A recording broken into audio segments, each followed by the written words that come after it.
Bob McKenzie has just now released his mid-season 2024 NHL Draft rankings. A complete top 100 that gives us a great idea of what NHL scouts are thinking regarding the 2024 draft and where each prospect could end up going. But which 2024 prospects does he have inside his top 10, his top 50, and which were the biggest surprises in this list? Well, make sure you watch till the end as we go through all of the 2024 draft talk, and hit that subscribe button if you're new as we lead up to the 2024 NHL Draft. Like we talked about before, the content is going to be unreal leading up to the draft, so you won't want to miss it. And here we go, Celebrini, the unanimous #1 prospect in McKenzie's mid-season draft ranking. We're going to be going through all of this, dissecting every little bit piece by piece. Because you love that, I love that, let's do this thing. Now, Bob McKenzie starts out this article with an absolute bang, saying so much for suspense. Macklin Celebrini is all but 100% certain to be the first overall pick in the 2024 NHL Draft. Now, that's not really a surprising thing, but still really interesting to get confirmation there. He says 10 out of 10 NHL team scouts surveyed says the 17-year-old BU freshman center at #1. Almost all of them can't see anyone other than Celebrini going first overall on June 28th at the Sphere in Las Vegas. Now let's officially get into the top 5, see how crazy it is, because already looking at it, it has some major surprises, and getting straight into it, for McKenzie's mid-season draft ranking on January 22nd, Macklin Celebrini, of course, comes in at #1. Anton Silayev, out of Russia in the KHL, comes in at #2. Also another D in Artyom Levshunov coming in at #3. Cole Eiserman dropping from 2nd to #4. And then you got Caden Lindstrom rounding out that top 5 as the second Canadian inside the top 5. Now, this top 5 is already pretty interesting. Macklin Celebrini being #1 is not really a surprise, as Bob McKenzie talked about, just with how dominant he has been with BU. It's hard-pressed to find anybody else that's deserving of a spot like that. But then you got the other bit of the top 5. You got Anton Silayev coming in at #2, which isn't the most surprising thing in the world, considering how solid he's been in the KHL, especially at the start offensively. I think he has rounded out his game, though, in the KHL a lot better in the second half defensively. We're starting to see that physical presence get even more accustomed to the pro levels in Russia, and we're starting to see big hits out of him, big plays, and the potential to impact the ice on both sides of the ice. You never really see Russian D in their draft year getting a lot of time on ice or even games played in their draft year, let alone at 17 years old throughout the entire year. Then you go on to Levshunov here at #3, and also it's not that big of a surprise, being second in the NHL Central Scouting Rankings for North America. You can see 26 points in 24 games with MSU this year. Offensively, he has been dynamic and has shown just how many tools he has on offense. Defensively, I wanted to see him be a little more active than he is, but he can bring a big physical presence, has a lot of great hits, and just like Silayev, has big potential that if you can wrap that brain around it, could turn into something special. Then we talked about, of course, Cole Eiserman a few days back, potentially dropping in the draft. Bob McKenzie mentioning how he's kind of slipping in scouts' minds and could be lower in the next ranking. We'll see where he ends up placing, but I'm not too surprised to still see him around this range. Then you got Caden Lindstrom at #5. Maybe not as high as I would have him personally, but a player that has serious potential here. Probably one of the best potentials in the entire draft, and I'd love to see him getting some love here. Now, before we keep going with this list, let's first take a minute to talk about today's sponsor in Sleeper Fantasy. Do you think you know hockey? Then try to turn your hockey knowledge into real money with the Sleeper app, the ultimate fantasy sports app that can turn your game day into payday.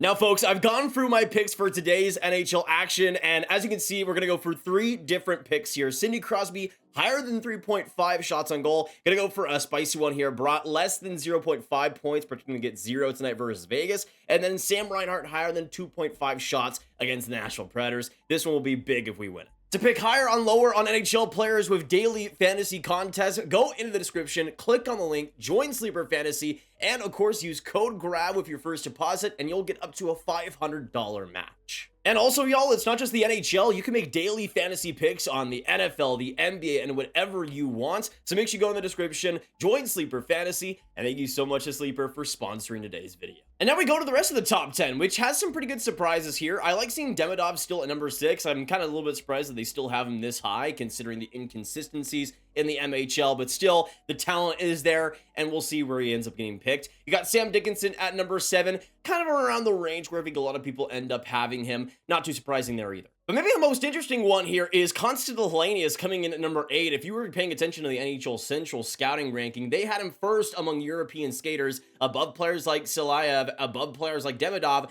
But on this list, he comes in at #8. And to me, I think that's a much more reasonable range for Konsta Helenius at his stage. You can see at 17 years old, he's still done great things production-wise, been great in the Liga, was okay in the World Juniors. But this is a player that I do have trouble projecting as a true elite talent by any means. I think his tools are limited and will be limited in the next level, but he's an incredibly smart player, has great awareness for the game, and I think that will take him a long ways. But it is interesting because I kind of assumed he would be top 5 in this list.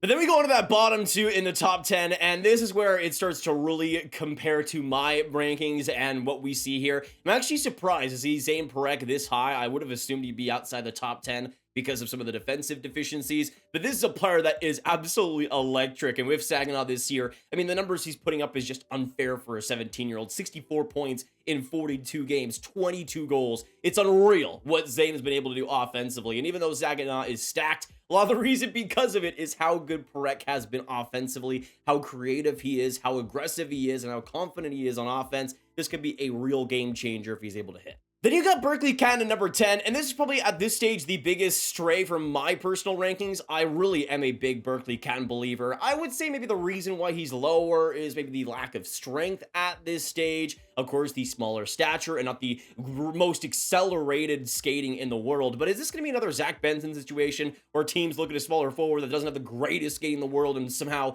hey, he ends up dropping outside the top 10? It could end up happening here with Berkly Catton, and you can see what he's been able to do with the Chiefs this year, just being a dynamic offensive presence who's so smart in every single end, loves to create, loves to get the puck back, and loves to just reach off the rush. I mean, this is a player that I think could be such a great play driver. If you get him at number 10, you're laughing.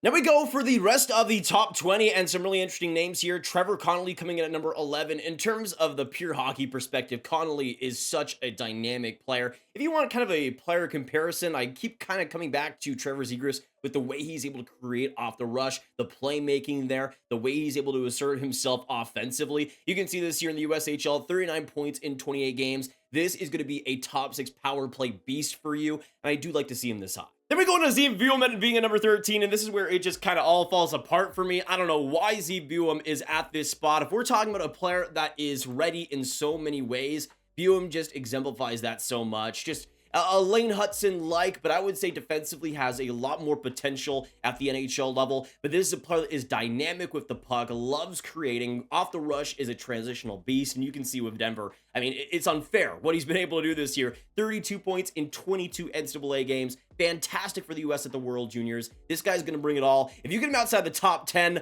that's awesome, man. I'm pretty jealous, honestly. Some other interesting names. You got TJ Ginla coming at number 16. Love to see him getting more hype. This is going to be a sneaky pick inside maybe the 15 range. This is going to be a guy that is just an absolute pest, an absolute nuisance on your middle six, and that's exactly what you want to have. 55 points in 40 games. He is going to be an absolute beast, and I'm going to love seeing him in the NHL one day. But maybe the biggest surprise of the entire list so far is seeing number 20 with Michael Brandsegg-Nygard. And to me, this is a big one, considering that I thought he would kind of be a scout's favorite in the NHL. A guy that plays so hard, you can't knock him off the puck, is physically, maybe honestly, top 5 most physically ready players in this entire draft, and a really solid shot on him too. You can see he was great for Norway at the World Juniors, fantastic on the power play there, and he's really starting to get going in the Allsvenskan. 12 points in 28 games, and really starting to show the offensive creativity, more and more of it. I honestly thought he would be inside the top 10. He was, I think, 6th in the European skaters list, but comes in number 20, and I honestly think that would be a fantastic pick. I love Brandsegg-Nygard every time I watch him, and he keeps getting higher on my list every single time I watch him. Now going on to the rest of the top 32, and there are some pretty big surprises here as well. Coming into the 23rd spot is still Aron Kiviharju, which I am shocked by. He's listed as 5'9" by Bob McKenzie, and considering the way he played in the Liga this year before he got injured, I'm quite surprised to see him still at this spot. This is a guy that had a lot of hype, of course, coming into the year, but I just really think wasn't able to fulfill potential like that. Showed, I guess, the limited tool set there and the lack of real and mature game, but we'll see. Maybe he's able to prove me wrong in that aspect. You also got Jet Luchenko a couple of spots behind. Do not underrate this guy, a guy that's really been rising for me. One of the younger prospects in this draft, but you can see what he's done with Guelph this year. 48 points in 43 games. He's been awesome, a great play driver, a fantastic individual skill set. I think he's going to go really underrated on draft day, but maybe not, because he's getting a lot of hype here as well. Then outside of the first round, we're kind of going to go rapid fire with some of these prospects that I think their positions are fascinating. First, you got Jesse Pulkkinen, who was the first player outside of the top 32 at that 33rd spot. And as you can see, as a 19-year-old, an overager in this draft, but 6'6", 216 pounds as a Finnish D. And you can see what he's been able to do playing in the Liga, the U20 league, where he's absolutely dominating the points department. And in the World Juniors, looked pretty good for Team Finland, had some great underlying numbers. As an offensive D, this guy has so much potential, and it's been so much fun to watch. I mean, he's an absolute rock star out there. A little bit of a roller coaster at times, but I'm kind of surprised to still see him this high, but could be kind of a hidden gem in this draft. You also got Nikita Artamonov in the next spot at number 34, and it's kind of sad to see him this low. Yeah, sure, he's not the biggest player in the world, but you can see what he's been able to do in the KHL this season. 18 points in 41 games, and like Silayev has shown as well, to be able to get KHL minutes and a lot of KHL games in your draft here is a very hard thing to do, and especially for Artamonov, who is a smaller player as well, that's extremely hard as well to accomplish. But this is a guy that is a great play driver, is able to read the NHL, read the ice, scan the ice well, and it's just such a smart player that I think I want to bet on him a lot. If you get him in the second round, that's a really great bet to get, and to me would be a perfect pick in the second.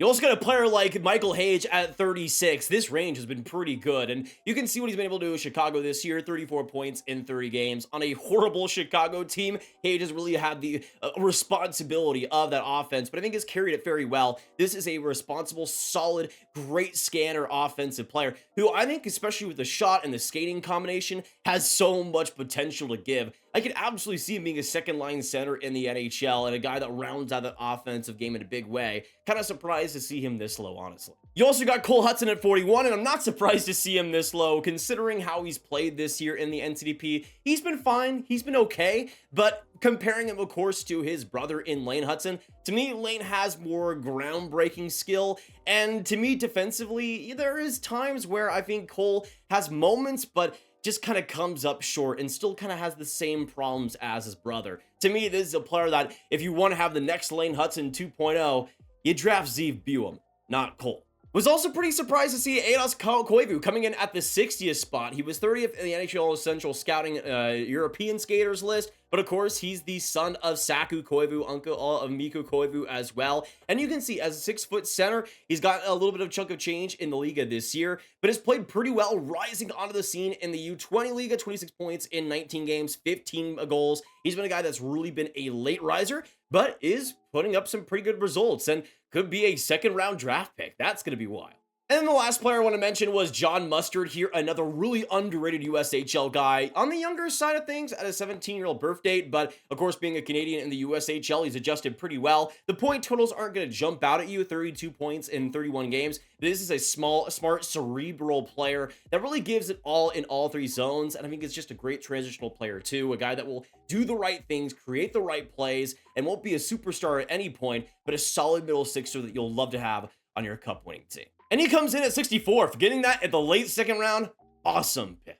But that was Bob McKenzie's 2024 NHL Draft Rankings, and of course, my draft ranking review. If you guys did enjoy all the scouting reports and all the info, make sure you hit that like button, hit that subscribe button, hit the notification bell. Honestly, this one was pretty solid. I feel like there was some, obviously, opinions I disagree with. Some players I think are getting pretty underrated, but in all honesty, I feel like it's pretty accurate to what scouts are thinking right now, which is all we can really hope from an article like this. But I want to know in the comments down below, what did you guys agree and disagree with Bob's list? And who do you guys want to see your favorite team pick out of this list as well? Who are your draft favorites? Of course, make sure you share a video with all the hockey fans you guys know online, especially to the hockey fans that have their teams in the tank race right now. And of course, click on this card for all my 2024 draft coverage right in one playlist, right for you to binge. And I will see you in the next one. Have a great hockey day, and goodbye.